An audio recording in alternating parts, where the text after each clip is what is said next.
The Golden State Warriors have acquired six-time All-Star Jimmy Butler in an earth-shattering trade that sent Andrew Wiggins to the Miami Heat. Hey, what's happening, everyone? This is Switch Culture. After messing about for at least a half a year, the Warriors finally pulled the trigger on a superstar to pair with Steph Curry.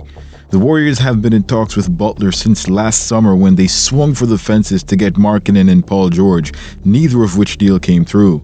The situation in Miami became volatile, and the Warriors inquired on Butler. The Heat were not ready to trade him at the time. However, after things failed to get better, Miami finally decided to roll the dice on the trade market. The original deal for Butler would have seen the Warriors ship Jonathan Kuminga as well as Brandon Podziemski, but once Jimmy turned up the heat, Pat Riley decided the stakes were too high and parted with Butler to save the sinking Heat ship. While the matchup of Butler with Golden State is crazy considering Butler recently rejected the Warriors, there's nothing that he wants to hear right now that doesn't include getting him to the Suns. The fit with Wiggins on the Miami Heat will be one to take note of. We'll discuss how both teams made out in the trade, discuss how this will impact each team's outlook, and determine whether, if any, future moves either team may consider doing in the near future. There's still plenty of time till the trade deadline, and teams are looking to move off talented players to tank as well as bad and expiring contracts. Is this deal enough to push the Warriors over the top? Is this new Big 2.5 in Golden State of Butler, Green, and Curry what the Warriors need to compete for a championship? We're about to find out. Let's take a look at who won the trade and finally close the chapter on the Jimmy Butler saga. Before that, however, be sure to like the video and subscribe to Switch Culture for the most analytical and entertaining NBA content on the planet. Now get ready. You're about to get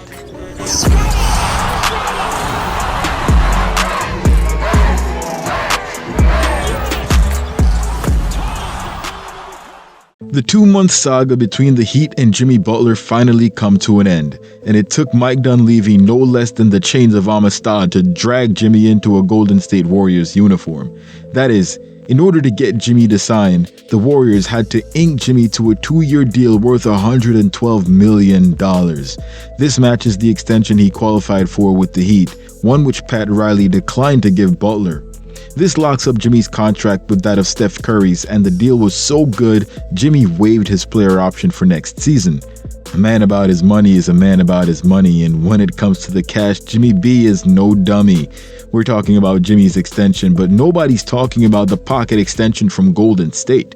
Seems they're willing to spend the cash to get the splash. Things are about to get real interesting for the Warriors real quick. For one, the Warriors are going to need a few more players to close this thing up. If you recall, Golden State only had 14 players on the roster. This trade saw Andrew Wiggins, Kyle Anderson, and a 2025 top 10 protected first-round pick head to the Miami Heat, Dennis Schroeder to the Utah Jazz, and Lindy Waters III to the Pistons. The Heat also picked up PJ Tucker from Utah. Anderson should be heading to the Raptors, however that part of the deal seemingly fell through, leaving him in Miami for the moment. That's 4 players the Warriors parted with, and so far, only 1 returning. That brings the roster count to 11, something the Warriors will need to address. For 2, how are they going to pay Jonathan Kuminga while giving Jimmy Butler this much money, especially if the team doesn't go anywhere this season? 3, there is some concern about Jimmy's fit in the locker room. We've seen the type of franchise Miami was before Jimmy went there, so it would be wise to approach this with cautious optimism. While Butler and Green might butt heads, considering the growth that we've seen from Draymond over the last couple of years, it's probably that he'll be better able to contain the situation. Jimmy's never played on a team where he wasn't the alpha dog, and while he played with Embiid on the 76ers, he's never played with someone of Stephen Curry's caliber backed by a hothead like Draymond Green.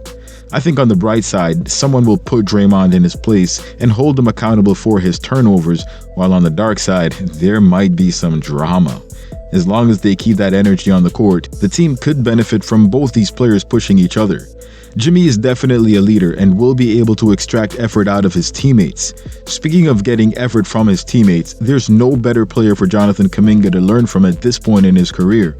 Both players are the same size, they like their mid-range game, and while Kuminga has been an offense-first player, Jimmy came into the league on his defense. A guy like Jimmy could help JK get to that next level by showing him what it takes. The veteran experience that he could impart could really give the Warriors' young star a huge boost, something he never would have had otherwise. If there's one player at 6'7" Kuminga should model his game after, it is Jimmy Butler. Now, Butler is a ball-dominant player and will need the ball in his hands to thrive. While this might seem counter to the Warriors' philosophy, the fit will be rather similar to Wiggins, the major difference being the takeover mentality that we see from Jimmy. If Steph Curry's having an off night, you have a guy like Jimmy that can get you a bucket. He can back you down in the post, he can hit the mid-range, or he can hit the three. The Warriors lose nothing defensively, and with the intensity that he brings, it's likely to be a significant boost to the team, and knowing Jimmy's out there when Steph is off the floor, you can rest assured that he's going to be taking care of business. I don't expect a ton of staggered minutes between him and Steph unless Jonathan's out for any particular reason. As long as JK can play, we'll get some good minutes with Steph and Butler on the floor. The dark horse move for Steve Kerr this season is to play Kuminga alongside Jimmy to boost the offense, or put Dre alongside Jimmy to boost the defense. While I think the former is the better way to go, Steve will likely look to maximize the team's defense even if the improvement is marginal and detrimental to the team's offense. So while there are still some more details to come out, the Warriors starting lineup is looking a bit like Curry, Buddy, Jimmy, Draymond, and Quentin Post. Since Kerr likes to play healed, it's very likely this is the standard lineup as Jimmy and Draymond cover the weaknesses of Buddy Hield. Now for Miami, things get a little interesting as well. We go from an alpha with top-tier leadership mentality to a player that's more beta who will likely be looking to fall in line in Miami. While Wiggins won't be causing a stir in a Heat jersey, he also won't be able to carry the team the way Jimmy has. Wiggins spaced the floor really well for the Warriors, improving significantly from his time with the Timberwolves. This gives the Heat some versatility in where they play him. On most nights, he's still a high-level defender, and while he won't be putting up 30 and 10, he'll put up 17 and 4 with good individual and team defense. Considering Spoelstra was focusing on the younger guys such as Hero and Bam, Wiggins, who is much closer in age, might be seen as a piece they hold on to, and as we've seen, can be a number 2 on a championship team if he approaches his ceiling like we saw him do in 2022. Now, his history might look a bit spotty, but Wiggins has been through the worst of it, and Miami is getting a player that's on the upswing. Expect Wiggins to have some dominant performances this season, as well as a few passive ones. He's not likely to posterize anyone anytime soon, as he hasn't really seemed to have much interest in doing so. However, if Wiggins is motivated, he can be a dangerous player and an X factor on any team. So far this season, the Heat are marginally better with Jimmy, having a 13 and 12 record when he's on the floor and 12 and 12 when he's off. Spoelstra can now run an offense that allows Bam and Hero to thrive as the number 1 and number 2 options. They've accepted that they're not a chip or bust team, so the expectation is that these guys will only be looking to see how far they can get in the playoffs. Once they get a pulse, they can make some off-season moves and gear up for next season. With Hero at the starting point guard slot, they need a shooting guard to pair with him, as currently neither Robinson nor Rozier are capable of filling that role. The Heat might try to use some of that trade value from Anderson. However, in the meantime, Duncan Robinson, who's getting paid $20 million and considered to be one of the worst contracts on the team currently, will have to do, giving you a lineup of Hero, Robinson, Wiggins, Bam, and Ware. The Heat will definitely be better with Wiggins than they were without Jimmy, so it could go either way in terms of whether or not the Heat are a better team with Wiggins versus Jimmy. In the playoffs, however, it's definitely a better team with Jimmy. No question about that. Wiggins was a favorite of Warrior fans and might see the same type of love in Miami. Wiggins has been fairly healthy through most of his career, however, he always has the occasional personal time off. That came to a peak recently as his father was really sick. Jimmy, on the other hand, has had a number of injury absences which could become cause for concern. He's healthy at the moment, so expect to see him suit up for the Warriors soon, but considering he doesn't play over 65 games each season and missed last season's playoffs, the Warriors have to keep an eye on his health in order to get the full worth of their investment. The last thing they need is what happened with DeAnthony Melton. Speaking of their investment, the Warriors definitely have to approach this season with a chip or bust mentality, although with the contract extensions, it would seem they're giving themselves themselves a 2-year window. They're definitely going to be a better playoff team post-trade. However, they need to be able to make it to the playoffs.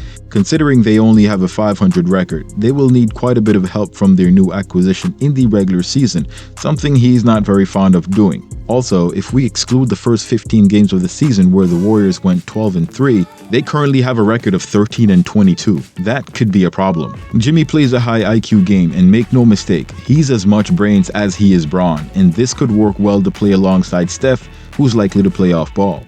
The Warriors now have a premier shot creator who can go get a bucket in the clutch and close out tough games. It'll be interesting to see how things develop and how he's utilized by Kerr. With Jimmy's record, I fully expect Steve to give him as much rope as is available to ensure the success of the team. While their playing styles might clash, we can expect Jimmy to hold Steve Kerr accountable. If there's one thing that he does well, it's keeping folks accountable for what they do. This was the key in unlocking players like Gabe Vincent and rookie Tyler Hero. It's unfortunate that the Warriors had to lose Wiggins, but considering they were able to keep Kuminga, there's plenty to be excited for with regards to the trade and improvements to look forward to as we move past the deadline. I think with the expectation of each team, it's hard to say who won, but we can say definitively that the Heat did not lose on their acquisition of Wiggins at this juncture. If the Warriors get to the finals, or better yet, win a championship, then it's a clear win for them. So after initially declining, it seems money talks and Jimmy signed. What do you guys think of the trade? Who won? Post your thoughts in the comments below. Just be sure to like the video, subscribe to the channel, and turn on all your notifications so you don't miss any of my latest uploads. Thanks for watching. Till next time. Swish!